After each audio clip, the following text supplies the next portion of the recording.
From this to this. What's up mga kalungher? So for this video mga kalungher is magluluto ako ng buffalo. At yun mga kalungher, dahil mainit ng ating mantika, so iluro din natin yung chicken wings natin mga kalungher. So yan mga kalungher, nakamarinate na pala yan siya. So dahil luto na, so ilagay natin sa plato. Ilagay natin yung pangalawang salang na chicken.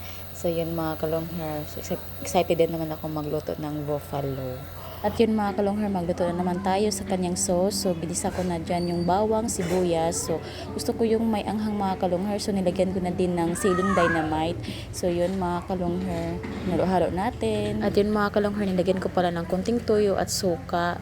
So yun, nilagyan ko din pala ng paminta, ayun, tubig konti at saka at ketchup mga kalungher. So hindi ko, akala ko nag-play yung video ko kanina, hindi pala. So dahil okay na yung sauce natin, nilagay ko na yung chicken wings natin. At dahil okay na, so ilagay natin sa plato mga kalungher. So tingnan nyo ang aking chicken wings. So excited to eat mga kalungher.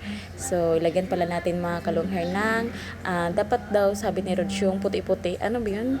Tawag nun. So hindi ko gusto kasi yun mga kalungher. So ito yung kasing gusto ko, yung sibuyas dahon. Isa din kasi sa mga paborito ko mga kalungher, yung sibuyas dahon. Yung sibuyas dahon, sibuyas, bombay, bawang.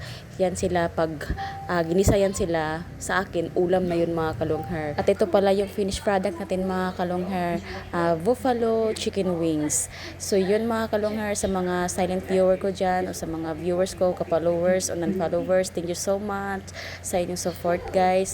Please comment sa comment section kung taga saan kayo para ma-shoutout ko kayo at kung saan na umabot yung video ko, saang lugar na. So thank you so much, God bless everyone, bye bye.